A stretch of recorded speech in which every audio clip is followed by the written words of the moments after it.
여러분 안녕하십니까? 4년간 학부모들의 악성 민원에 시달리다 스스로 목숨을 끊은 대전의 40대 교사의 사연은 숨진 지 하루가 지나서야 교사 노조에 의해 세상에 드러났습니다. 그런데 해당 학교 측이 사건 초기 교사들에게 사인을 뇌출혈이라고 전했던 것으로 드러났습니다. 김성국 기자가 단독 취재했습니다. 대전의 40대 초등학교 교사가 집에서 목숨을 끊으려 시도해 병원으로 옮겨진 것은 지난 5일 늦은 저녁. 이틀 뒤 해당 교사는 병원에서 끝내 숨졌습니다. 그런데 교사가 숨진 지난 7일 이 학교 교감은 각 학년 부장들에게 교사가 뇌출혈로 숨졌다며 가급적 조문을 가지 말라고 당부한 것으로 확인됐습니다.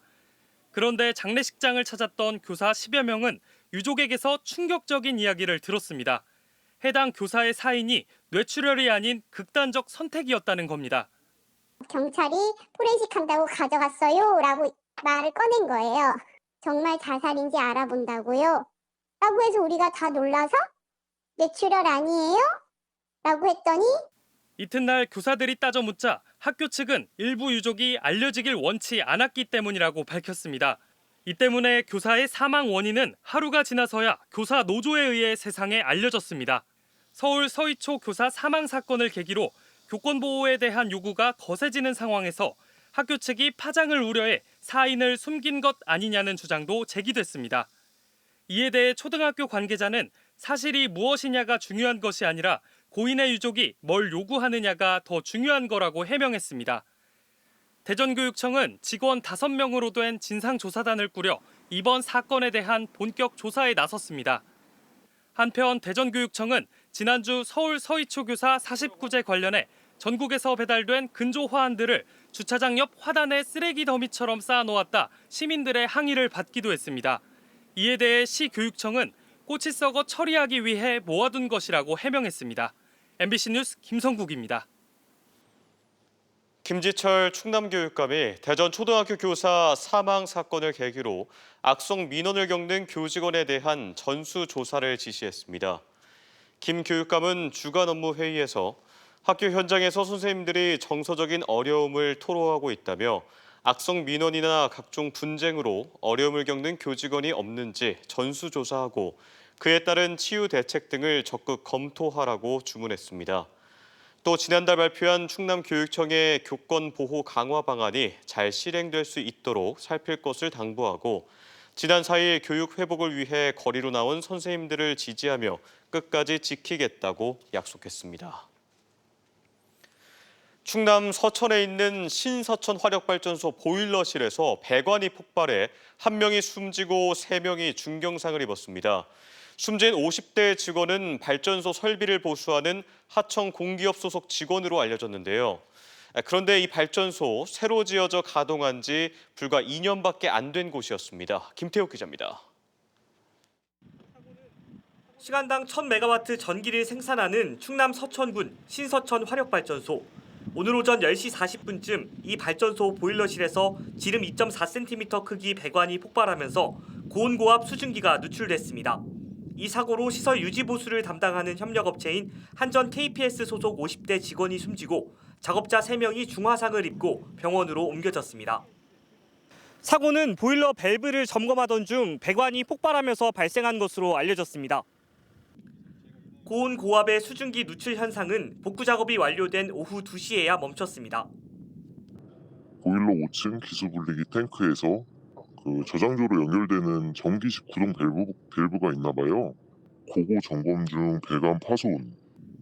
지난 2021년부터 가동을 시작한 이 발전소 주변에는 현재 주민 140여 명이 거주하고 있습니다. 주민들은 폭발 사고가 발생했는데도 이를 알리지 않았다면서 분통을 터뜨렸습니다. 소방차 들어간다거나 해서 뭔 다급한 일이 있다는 것을 우리가 감지해서 알았지 발전소 측에서 먼저 얘기해 주는 적은 한 번도 없어요, 지금까지. 고용노동부는 해당 발전소에 작업중지 명령을 내리고 중대재해처벌법과 산업안전보건법 위반 여부를 조사하고 있습니다. 고용노동부하고 산업안전팀하고 해서 지금 합동으로 지금 현재 수사하고 있어요. 경찰은 시설 오작동과 관리 소홀 여부를 조사하기 위해 국립과학수사연구원에 정밀 감식을 의뢰할 예정입니다. MBC 뉴스 김태욱입니다. 지난달 대전 신협에서 현금 3,900만 원을 훔쳐 달아났던 40대 남성이 베트남에서 붙잡혔습니다. 현지에서도 교민들을 상대로 범죄를 벌였는데 결국 교민들의 신고로 꼬리가 잡혔습니다. 고병건 기자가 취재했습니다. 마스크를 쓴 남성이 가방 판매점 안으로 들어옵니다. 주인이 없는 것을 발견하고는 계산대에 있던 지갑을 들고 달아납니다. 현지 시각 지난 8일 베트남 다낭에서 목격된 절도 장면입니다. 절도를 저지른 남성은 지난달 18일 대전의 한 신협에서 현금 3,900만 원을 빼앗아 베트남으로 달아난 47살 용의자입니다. 이 용의자는 인터폴 적색 수배가 내려진 상황에서도 범죄 수익을 불법 환전하고 한인 상점에서 절도 행각을 벌여온 것으로 알려졌습니다. 현지 교민들은 추가 피해를 막기 위해 직접 조를 짜서 잠복까지 해야 했습니다. 초식용 스프레이를 갖고 다니면서 이제 잡으려고 해서 눈에 뿌리거나 교민방에서 다 막 축하한다고 다 난리 났어. 드디어 잡혔다고. 용의자를 잡는 데는 교민들의 제보가 결정적인 역할을 했습니다. 지난주 수요일 용의자 수배 전단이 베트남 교민사회에 배포됐고 이틀 만에 이 남성을 카지노에서 목격했다는 제보가 대전 서부경찰서에 접수됐습니다. 경찰은 곧바로 현지 공안에 정보를 공유했고 결국 카지노에 다시 나타난 용의자를 검거할 수 있었습니다.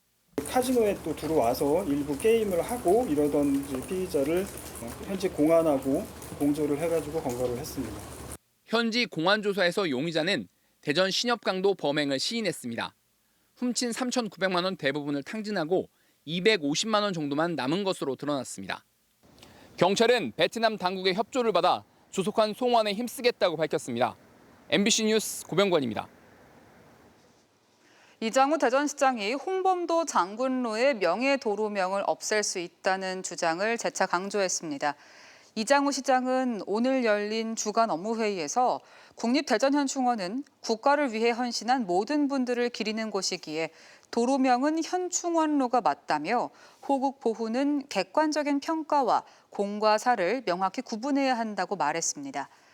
홍범도 장군로는 국립대전현충원과 현충원역 사이 2km 구간을 명예도로로 지정한 것으로 해당 구간의 도로명 주소는 현충원로입니다. 대전 시민사회단체 연대회의는 오늘 논평을 내고 이장우 시장의 발언은 얄팍한 역사 인식을 보여주는 것이라며 광역자치단체장으로서의 무게감을 갖추고 경솔한 발언을 철회해야 한다고 주장했습니다. 올해 초 발표 예정이었다 반년 넘게 미뤄졌던 해경인재개발원 후보지로 당진시가 선정됐습니다. 인재개발원이 들어서면 연간 7,000명가량의 인원이 방문할 것으로 예상돼 지역경제 활성화와 함께 지역 내 균형 발전에도 도움이 될 것으로 기대됩니다. 김광현 기자입니다. 해양경찰청이 승진자를 비롯한 인력 교육을 위해 추진 중인 해경인재개발원. 교육을 위해 상주 인원만 200여 명에 달하고 해마다 7천여 명이 방문할 것으로 예상돼 많은 지자체가 지역 경제 활성화 효과를 기대하며 유치전에 뛰어들었습니다. 하지만 올해 초로 예정됐던 후보지 발표가 명확한 이유 없이 미뤄졌고 지자체와 정치권에서는 발표를 서둘러야 한다는 지적도 계속 제기돼 왔습니다. 반년 넘게 미뤄졌지만 결국 해경인재개발원 후보지로 당진시가 선정됐습니다. 해경인재개발원 부지로 선정된 당진 합덕읍 주민들은 지역 균형 발전을 위한 토대가 마련됐다며 기대하고 있습니다.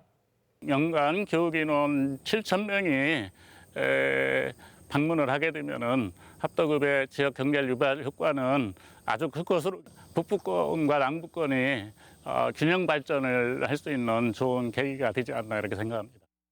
해경인재개발원은 당초 오는 2027년 개원을 목표로 추진돼 왔지만 후보지 발표가 반년 넘게 미뤄지면서 예비 타당성 조사를 연내 실시할 수 있을지 변수도 여전히 남아 있습니다. 당진시는 부시장 주재로 전담팀을 꾸려 해경과 업무 협의를 거치는 등 행정적 지원을 아끼지 않을 방침입니다.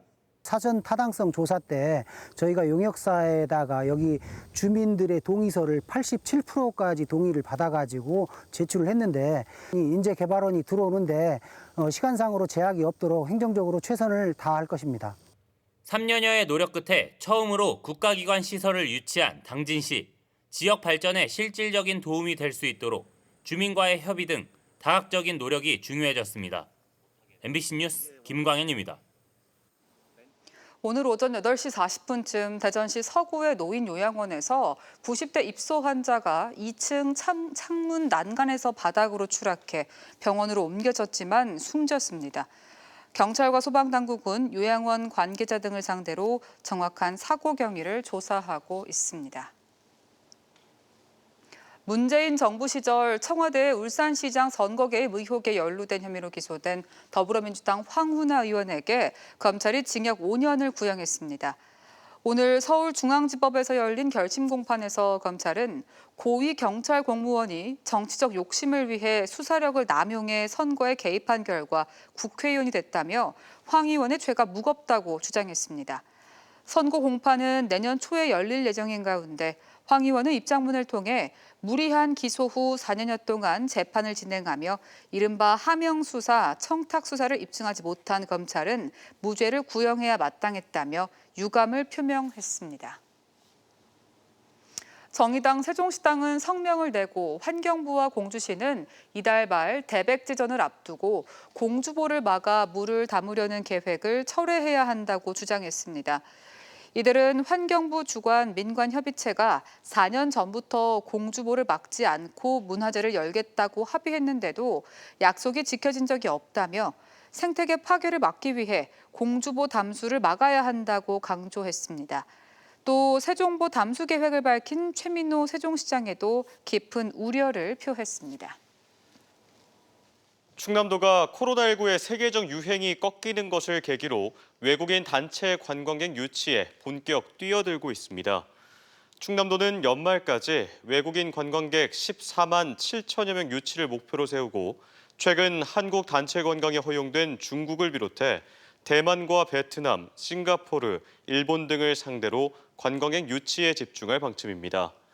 한편 도를 방문한 외국인 관광객은 2019년 24만 5천여 명에서 코로나19가 확산된 2021년에는 4만 2천여 명으로 급감했습니다.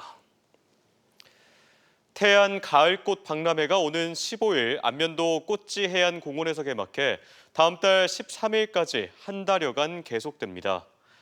이번 박람회에서는 국화와 코스모스, 해바라기 등 가을꽃들이 전시장 11만 4천여 제곱미터를 가득 메울 예정이며 안전한 관람을 위해 공연과 먹거리 부스를 최소화하고 꽃 관람 중심의 행사로 진행됩니다. 외국인 주민이 많이 사는 아산시가 경기 안산시, 인천시 연수구와 함께 법무부의 내 외국인 상생을 위한 제도 개선을 공동 건의하기로 했습니다. 이들 지자체들은 오늘 안산시청에서 비자 제도 운용 시 지자체장 권한을 강화하는 등의 제도 개선을 촉구하는 공동 건의문을 채택했습니다. 대전이었습니다. 고맙습니다.